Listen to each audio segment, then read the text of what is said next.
आज सकाळची सुरुवात खूप छान झाली. दिवाबत्ती करून मग नाश्ता करायला घेतला आणि तुम्हाला तर माहीत आहे प्रेग्नन्सीमध्ये आहे ना आपल्या मूडचा काही विचार नाही, कधी काय खावंसं वाटते. त्यामुळे आज मी ना शेवयाचा उपमा केला होता आणि तो खूप छान झालेला. तुम्ही पण नक्की ट्राय करून बघा, असा उपमा खूप भारी लागतो. आणि त्यानंतर आहे ना दुपारच्या जेवणामध्ये सोयाबीनची भाजी करायची होती, म्हणून ते गरम पाण्यात भिजत ठेवले. आता त्याच्या फोडणीसाठी मी इथे तयारी करत होते, तर आमचे लाडोबा पण मला फोडणीसाठी ना लागणाऱ्या वस्तू काढून देत होते. आता त्याच्या मदतीशिवाय किचनमधील माझी कामं अपूर्णच.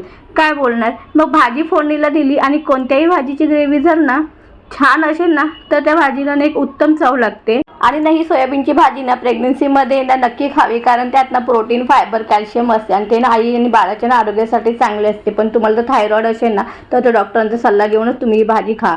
आणि आता एका साईडला आपली ना पेस्ट पण तयार होती. या जीवनला तांदळाची पेस्ट खायची होती म्हणून त्याच्यासाठी पेस्ट ठेवली होती. आणि त्यानंतर आहे ना महत्त्वाचे पण कुणाला पण जास्त न आवडणारे काम म्हणजे चपाती बनवणे. बनवताना जितकी सिंपल दिसते ना तितकी सिंपल ही चपाती नसते. तिला बनवण्यासाठी भरपूर एफर्ट्स घ्यावे लागतात. ते गहू हाणण्यापासून, ते निवडण्यापासून, पीठ दळण्यापर्यंत, ते चाळून डब्यात भरेपर्यंत.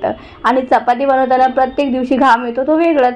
पण चला, आपलं दुःख आता आपण कुणाला सांगावं, शेवटी आपण आपल्यासोबतच ते वाटून घेऊ शकतो.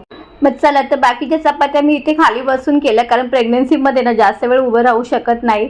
आणि मग या चपात्या शेकून पण घेतल्या. त्यानंतर ताक मागवले होते, ते पण एका बाउलमध्ये काढून घेतले. आणि असं म्हणतात ना प्रेग्नन्सीमध्ये ताक दही नेहमी खात राहावे, कारण ना ते पण बाळासाठी चांगले असते. मग आपली ना थाली पण छान अशी रेडी झाली. ताक, चपाती, सोयाबीनची भाजी आणि सोबत गाजर. चला या मग जेवायला. मग जेवून झाल्यानंतर ना उद्याला मटकीची मिसळ करायची होती, म्हणून मटकी भिजत टाकली. त्यानंतर स्विगीवरून ना सामान मागवले होते. 1 किलो कांदे ना 9 रुपयाला मिळाले होते आपल्याला. आणि कांदे छान होते, लाल होते, पण सुके होते. ते तिथे मी टोकरीत काढून घेतले. आणि कधीतरी ना स्वस्तातल्या वस्तू पण छान निघतात.